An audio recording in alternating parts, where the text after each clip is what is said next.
What is up, YouTube? What is up? Welcome back. Welcome back. I'm the Pew Pew Black Belt, aka Mr. X. And today we're going to do a full review, shoot and clean on the CANIK Mete MC9 Pro. That's what's up.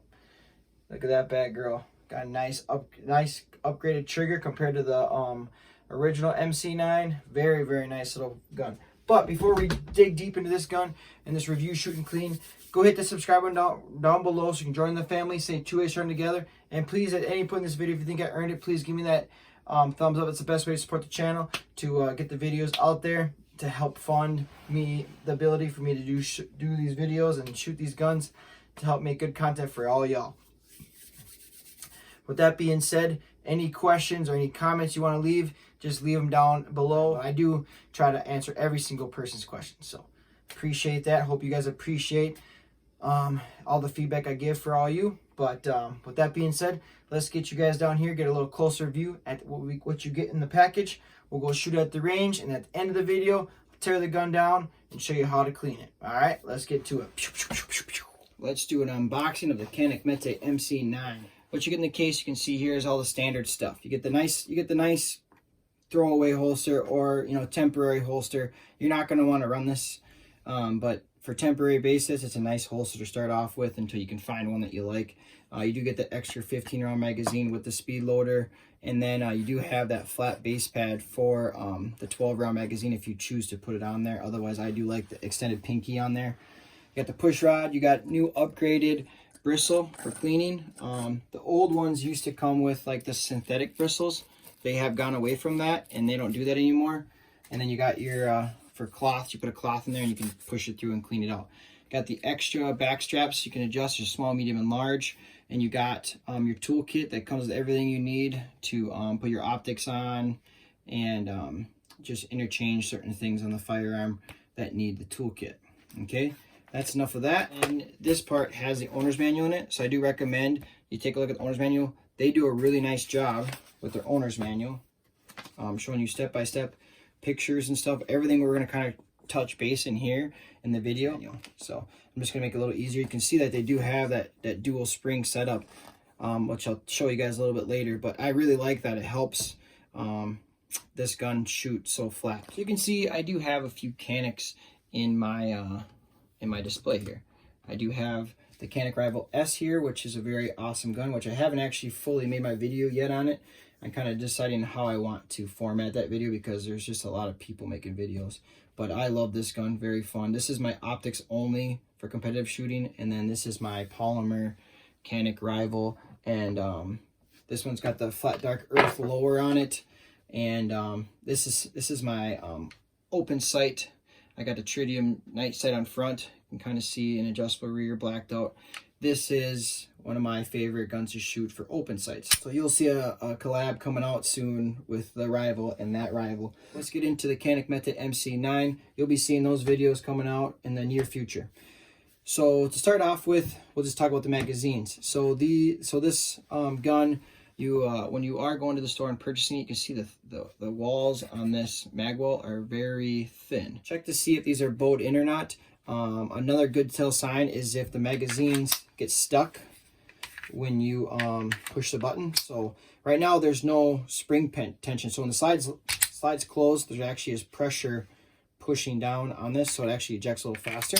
But a good way to tell is lock the slide open and push the mag release, and if it falls freely on its own, because there's no pressure at that point, there's no pressure on the magazine to help push it down. But this is a good way to see if it'll just fall freely on its own. And I got an 18-round magazine here from one of my other Rivals. You can see that one works just fine. And here's a 20-round magazine, and that one works just fine. But that's a good test to see how your mag well is, because in the process of when they make these, the molds, the heating and cooling, because it's such a thin material, they have been having issues with them bowing in a little bit. Not all of them. So do your due diligence when you are shopping for your new CANIK Mete MC9. Just check the magazines. Lock the slide open. Check to see if they fall freely on their own. They added more aggressive grip texturing here on the back strap. On the old CANIKs, it wasn't very aggressive here. They usually had more aggressive grip texture here and here, but they didn't have it on the back. So that's nice to add on the back of the gun. Personally, the best grip texturing is going to be in the front here anyways, the front here, because that's where you're getting a lot of that help with the muzzle flip. And also, if you do like curling your index finger around the trigger guard, that also helps too with that recoil flip of the front of the gun. Because this is my typical grip now. It's my grip that I like the most now. That's kind of the one I've adapted to when I'm speed shooting, and also with my carry guns, because the carry guns are so small and there's just not very much space for your hands to go already. So I do like covering as much as I can, and to get your hand as far forward as possible, that does help a lot with that, managing that felt recoil and mitigating that muzzle flip. Also, you can flip your mag release to either side. So that's ambidextrous too. So this is fully right-handed and left-handed friendly for all you lefties out there. I will note that it is easier to operate the slide release on the left side of the gun versus the right side. So take that with a grain of salt. But a lot of guys, they will also move the slide release with their pointer or index finger when it's locked back. Just go like that. A lot of guys will just go like that because most guns are easier on this side, because that's just the design. Most of the side releases are easier on the left side of the gun. Sights on here, blacked out rear, which is my favorite, with a white or fiber optic or a tritium front sight. I like that. Either one of them works for me as long as it's a green fiber optic, but I'm okay with the sight setup. They do have nice slide serrations on the front and the rear for that press checking, but it isn't super aggressive. I wish they would have made it just a little bit more aggressive to make it a little easier, because the small compact package and then the spring having to be as heavy as it needs to be to manage 9mm, it does make it a little harder, but you can still press check. It's not as bad as the really small Hellcats, but it's not as easy as some of the other ones out there. But with that being said, when you have a more tension, if you have it calibrated right with the right spring in here to help manage that recoil, it's going to make your gun a flatter shooting gun, and it's going to help with that felt recoil. Because my Glock 43X, that gun, the spring in there is really light. I think they say it's around 17 pounds, but I think it's even lighter. And I'm actually ordering a new spring for that one.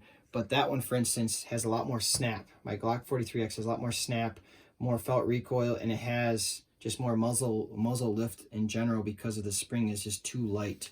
But that's just an example for why it is nice to have it. I mean, you can't just automatically be like, oh, this one's too stiff for me. I mean, but I do understand people that might have carpal tunnel or issues with their wrists. But you can mount an optic on here, and that gives you a little bit more real estate for racking the slide. So that could be an option too. You just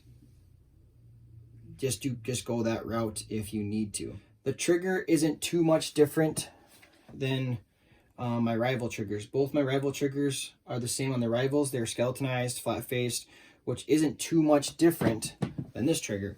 The big difference though that you're going to notice is that they made this spring in here about 4.5 inch-pounds versus the competition guns are like 2.5 to 3 pounds. They're a lot lighter, but the reset's the exact same. So gun is clear. You can see that. We're going to do, I'll show you how it is, but there's a little bit of take up there. There's no squish when you get to the firing pin. This is the firing pin wall. So you got a little bit of take up, firing pin wall, breaks at 90 degrees. I love that. That's why I like the performance triggers. And then a quick, nice click, pushes your finger forward. You know you're there. And then there's the firing pin wall again. Break. And there's about 4.5 pounds, like I was saying.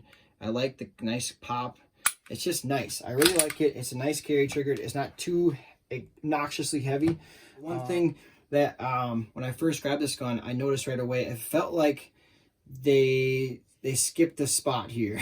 I feel like the back of this gun is designed like their old style. So when they came out with the Mete series and the rivals, they slimmed this down. Okay, the back side of the beaver tail of this gun.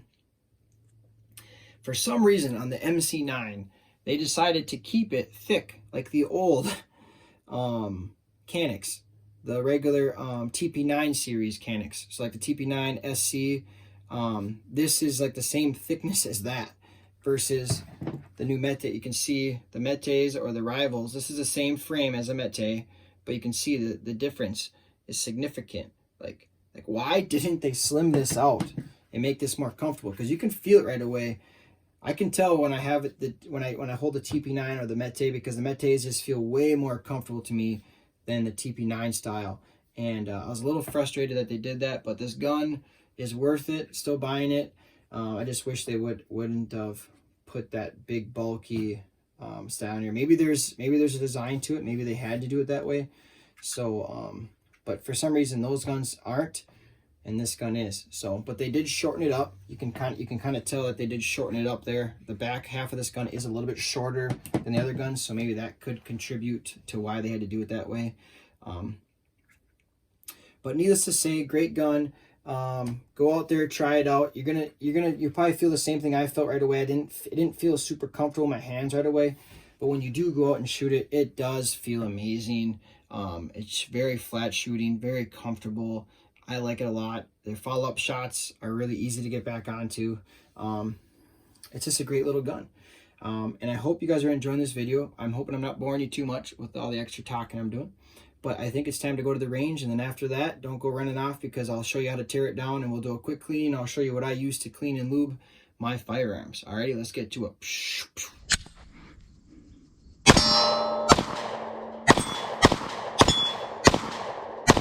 Oh my gosh. Alright, ready?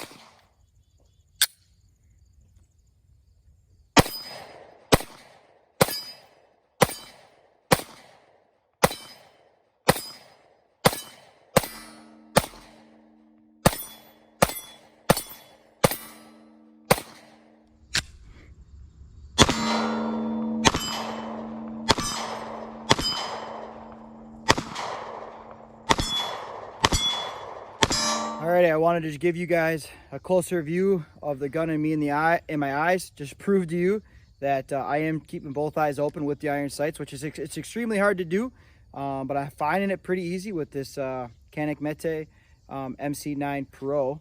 But yeah, just so you guys can, I'm just trying to prove it to you, so that way you know I'm telling the truth. You know what I'm saying?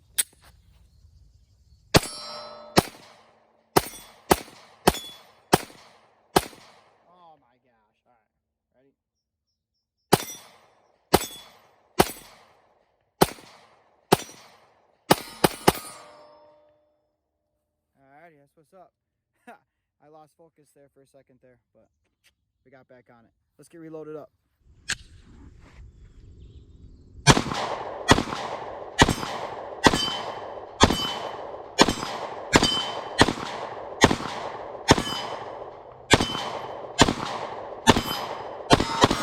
Alrighty, we're all loaded up again.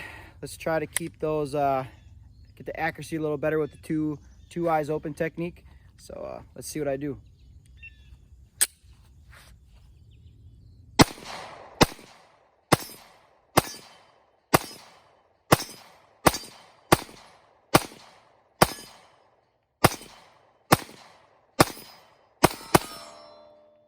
Let's get to it.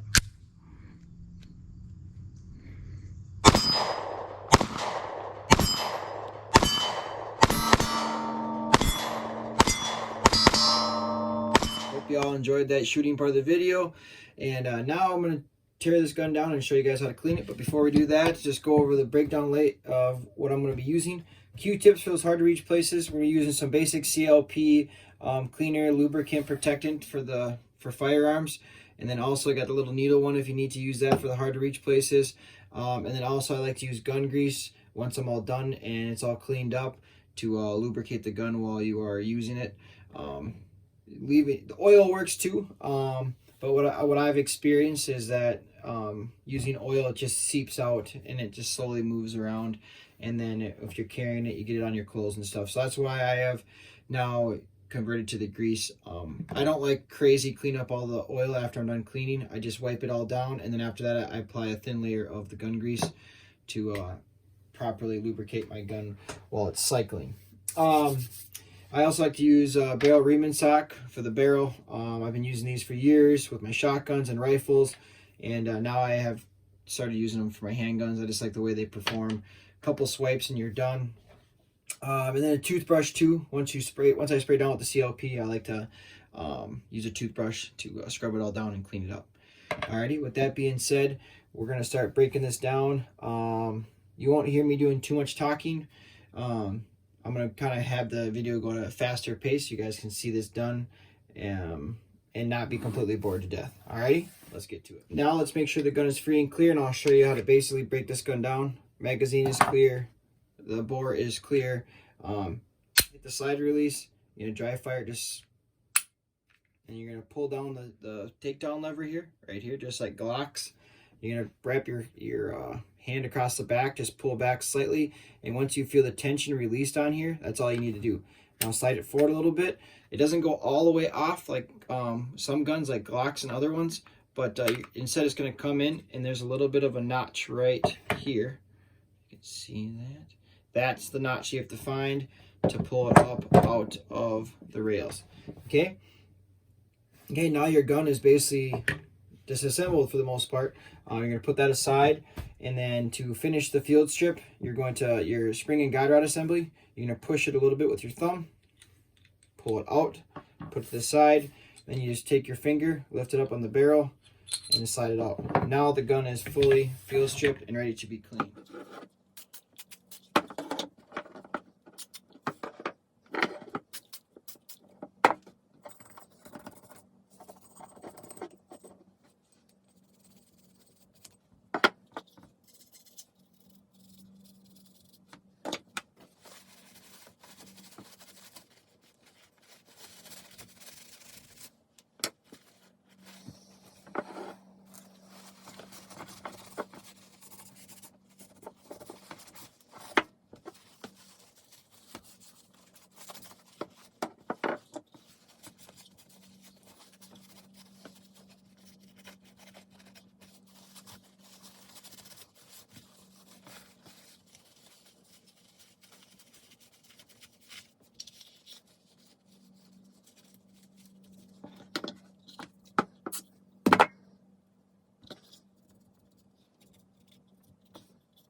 All right, now when you clean the barrel, if you're using these barrel reaming socks, you are supposed to spray a little bit of oil right there on the bristles and then after the bristles, okay?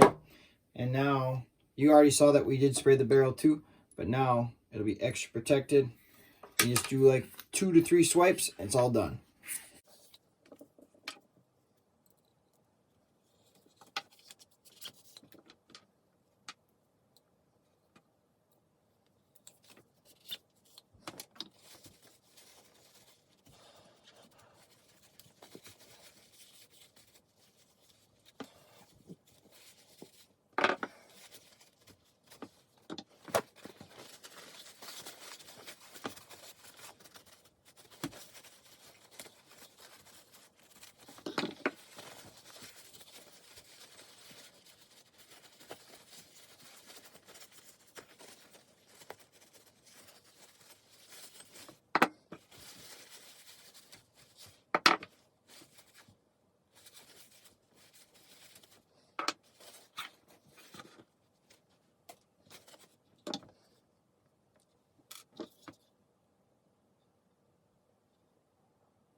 Alrighty, just like that, your gun is all cleaned, lubed.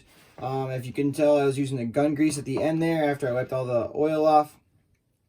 And now it's time for reassembly, which I'll show you here again. So you're going to line up this little notch right here, if you can see. And then you're going to line it up with the slide rails. You're going to line it up just like this. Once it clicks in like that, you can kind of see it fell into place. You're just going to rack it back a little bit, and that's all you got to do. And once it's in there, now you can test the function test. Okay, everything's functioning test properly, and that's all you got to do. That's how you clean and lubricate your CANIK Mete MC9. If you guys haven't already figured out here towards this end of this video, this is just a regular CANIK Mete MC9. I thought it'd be fun to add the Pro Series on there because I think CANIK should actually come out with a Pro Series Mete MC9. This one I just added the Pro Series trigger, but everything else on here is basically the same as a regular CANIK Mete MC9. If they do come out with the Pro Series, I'd like the upgraded trigger like I did. I'd like them to fix and upgrade the front of the slide a little bit to make it more aggressive, and then maybe put the tritium night sight on the front there. Otherwise, oh, and maybe fix the back side of this gun here, make it just a little more comfortable. Get a higher hand purchase up on the firearm to get up closer to the bore. But other than that, I think this gun is already just a beautiful work of art, and I can't wait to keep shooting it. Stay tuned. Hit that subscribe button so you guys can see future videos. There'll be plenty more videos coming out with this gun. Hope you guys enjoyed. Until next time, see you there.